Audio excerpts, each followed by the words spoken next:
आप IDCW plan पर निर्भर नहीं कर सकते हैं कि ये फंड आपको नियमित रूप से डिविडेंड देती ही रहेगी। पूरे पैसे को अपने ग्रोथ प्लान में लगाइए, रिटायर कीजिए और जब आप आमदनी की ज़रूरत पड़े तो सिस्टमैटिक विड्रॉल प्लान इम्प्लीमेंट कीजिए। डिविडेंड के नज़रिए से म्यूचुअल फंड को देखना ही नहीं चाहिए।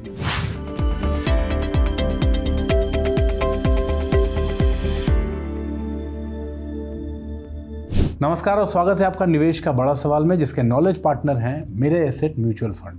आज का बड़ा सवाल एक बहुत पुराना कंफ्यूजन है, ग्रोथ लें या फिर IDCW यानी कि डिविडेंड नया नाम।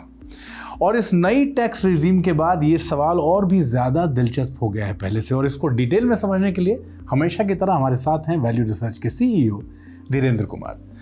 बहुत स्वागत आपका सर। धन्यवाद। और आप बीच में कह रहे थे कि ये कन्फ्यूजन बहुत पुराना है, नाम नया है, वहीं से शुरू करते हैं। बेसिक फ़र्क क्या है सर दोनों में?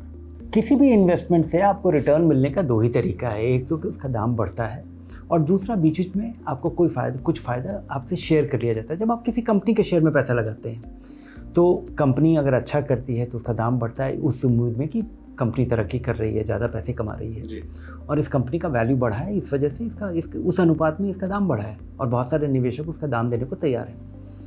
लेकिन साल में जो मुनाफा हुआ उसमें से टैक्स देने के बाद जो सब कुछ कंपनी के पास बच जाता है तो उसमें कंपनी निर्धारित करती है कि इसमें से कुछ पैसा निवेशकों को वापस कर दिया जाए। अच्छा। वो डिविडेंड कहलाता है जी। तो डिविडेंड से एक बड़ा पॉजिटिव कॉनोटेशन आता है कि कंपनी अच्छा कर रही है, आपको डिविडेंड दे रही है, मुनाफा कमाने के बाद कंपनी डिविडेंड दिया करती है। उसी तरह से म्यूचुअल फंड में, लेकिन म्यूचुअल फंड में आपके पास आज़ादी है, आप चुन सकते हैं कि आपको पैसा वापस चाहिए या नहीं चाहिए। जब आप किसी इक्विटी फंड में लगाते हैं तो आपकी उम्मीद होती है कि आपका पैसा ज़्यादा से ज़्यादा बढ़े। अगर चाहते हैं कि आपको पैसा बीच में नहीं चाहिए तो आप ग्रोथ प्लान चुनते हैं, सारा पैसा आपका बढ़ता रहता है, कभी निकलता नहीं है। अगर आप डिविडेंड प्लान चुनते हैं, जिसका अब नया नाम है investment distribution and capital withdrawal जी, इस प्लान का मतलब ये है क्योंकि म्यूचुअल फंड में मिलने वाला जो डिविडेंड होता था या जो ये IDCW प्लान में जो आपको पीरियोडिकली पैसा मिलता है, ये ज़रूरी नहीं है कि मुनाफा हो। अच्छा, ऐसा संभव है कि आज आप 1 लाख रुपए लगाइए और कल अगर उसका डिविडेंड आ जाता है म्यूचुअल फंड से तो आप ही का पैसा आपके पास वापस आ जाएगा और आपके इन्वेस्टमेंट का वैल्यू कम हो जाएगा। ओके। अगर आप 1 लाख रुपए लगाइए और कंपनी अगर निर्धारित करती है कि कुछ डिविडेंड दे रही है जो कि आपके लिए वो 5,000 रुपये का हो जाता है, तो 5,000 जैसे आपके पास डिविडेंड आएगा तो आपका इन्वेस्टमेंट का वैल्यू घट करके 95,000 हो जाएगा। तो ये डिविडेंड कंपनी के डिविडेंड की तरह नहीं है जिसमें कंपनी मुनाफा कमाने के बाद, टैक्स देने के बाद, सारे खर्चे देने के बाद निर्धारित करती है कि अब मुझे और तरक्की के लिए अभी फ़िलहाल पैसा नहीं चाहिए, इतना पैसा मुझे शेयर होल्डर को वापस देना है। म्यूचुअल फंड में, और इसलिए इसका नाम है investment income distribution and capital withdrawal, क्योंकि ये डिविडेंड नहीं है। ये हो सकता है कि इनकम का डिस्ट्रीब्यूशन हो सकता है कि ये कम्प्लीटली कैपिटल का विड्रॉल हो। इसलिए इसका नाम है IDCW। तो मेरी सलाह आमतौर पे ये होती है कि जब आप इक्विटी में पैसा लगाते हैं तो आपकी उम्मीद ये होती है, या आपका ऑब्जेक्टिव होता है, आपका उद्देश्य ये होता है कि आपका पैसा केवल बढ़े और चूंकि बढ़ना चाहिए इसलिए आपको ग्रोथ ऑप्शन में लगाना चाहिए, क्योंकि आपको जब बीच में पैसा मिल जाएगा और जो बैंक में पैसा आ जाता है आप उसको आमतौर पे खर्च कर देते हैं और पूरा पैसा आपका कंपाउंड नहीं होता है। इसलिए ग्रोथ ऑप्शन चुनना चाहिए, खासकर इक्विटी फंड्स के लिए, जिसमें कि आपका प्राइमरी ऑब्जेक्टिव है कि पैसा ज़्यादा से ज़्यादा बढ़े और आप पैसा निकाले ना। ठीक है सर, लेकिन नई टैक्स रिजीम में इससे कोई फ़र्क पड़ेगा क्या? नई टैक्स रिजीम में भी मुझे लगता है कि सबसे पहले आपको टैक्स के बजाय अपनी ज़रूरत के हिसाब से आपको निवेश करना चाहिए जी। कोई भी व्यक्ति जब निवेश करता है तो उसका एक लंबा समय होता है जिस समय वो एक्यूमुलेट करता है। आप नौकरी शुरू किए, 4-5 साल के बाद निवेश करना शुरू किए और 20-25 साल तक आप लगाते रहेंगे, तो आपको ग्रोथ प्लान इसलिए चुनना चाहिए ताकि आपका पैसा एक्यूमुलेट होता रहे, आप डिसिप्लिन तरीके से आपका पैसा बढ़े, कोई भी पैसा उसमें से आप निकालिए नहीं। और जब वो एक छोटी रकम से एक बड़ी पूंजी बन जाती है तब आप अपना सारा टैक्स डिफर कर रहे हैं। आपको कोई टैक्स, म्यूचुअल फंड में आपको कोई टैक्स ही नहीं देना होता है जब तक कि आप अपना पैसा निकालते नहीं हैं। उसके बाद जब आप उसमें से निकालते हैं उस समय अगर आपकी आमदनी घट जाती है या बंद हो जाती है या कम हो जाती है तो केवल आपके मुनाफे पे आपको टैक्स लगता है। करेक्ट जी। और जो कैपिटल गेन्स है नए टैक्स रिजीम में भी अगर आपको आमदनी है और आपकी आमदनी आपके मार्जिनल रेट पे टैक्स लगता है।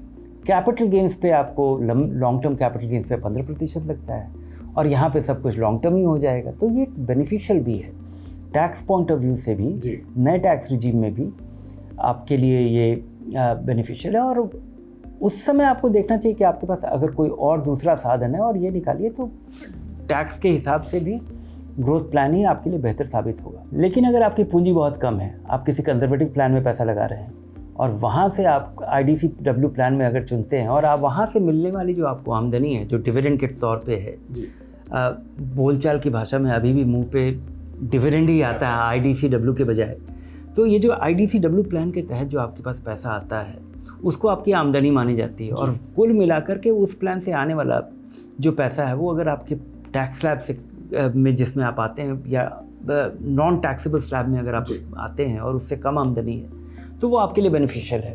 तो आप देखिए कि कौन सा वाला, अगर आपके पास कोई और आमदनी का साधन नहीं है तो थोड़ा पैसा जिससे कि आपके पास 20-50 हज़ार रुपया उस प्लान के तहत आ पाए, लेकिन उसकी एक अनिश्चितता है।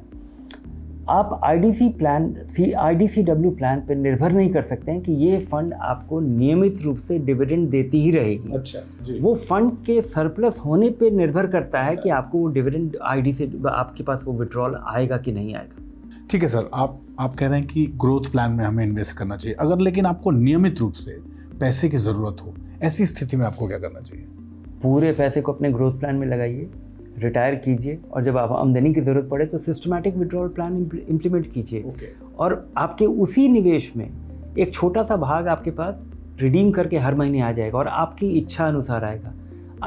आपके चुने हुए रकम से आएगा कि आपके पास 1 करोड़ रुपया हो, 50 लाख रुपया हो, 20 लाख रुपया हो, आप निर्धारित करेंगे कि कितना पैसा आपको कितनी तारीख को हर महीने चाहिए।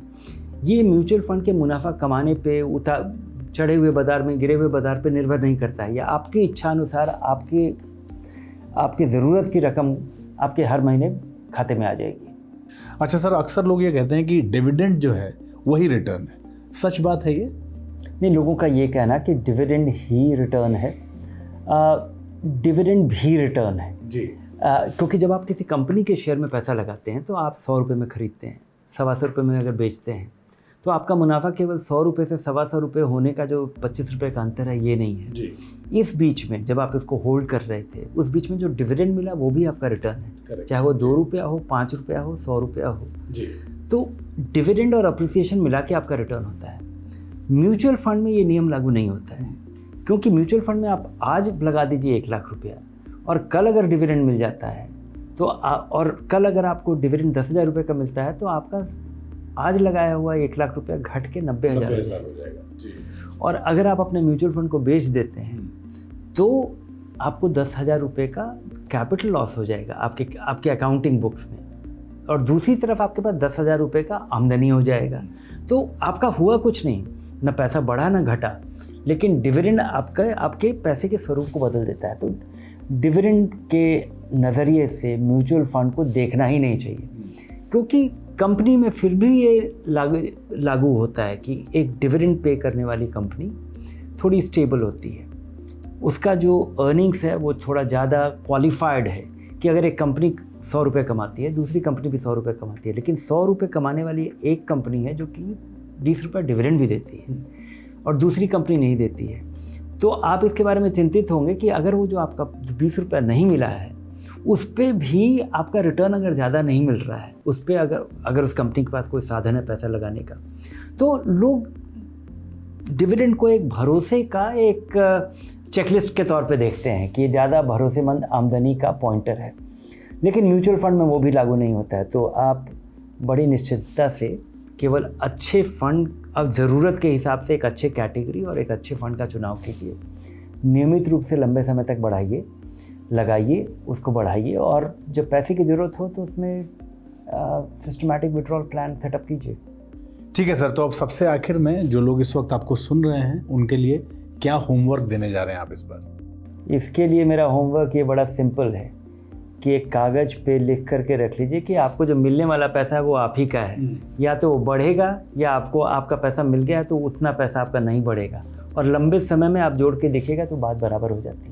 बहुत धन्यवाद सर इस पूरी जानकारी के लिए। धन्यवाद आपका। तो देखिए, ये एपिसोड अगर आपको उपयोगी लगा तो इसे ज़रूर शेयर कीजिए और कमेंट बॉक्स में लिख के ज़रूर बताइएगा कि कंपाउंडिंग चुनेंगे या फिर रेगुलर कैश फ्लो, और क्यों। अपने निवेश की प्लानिंग से जुड़ा कोई सवाल मन में है तो हमें लिख के भेजिए, और मेरे एसेट म्यूचुअल फंड का नॉलेज सेंटर ज़रूर विजिट कीजिए।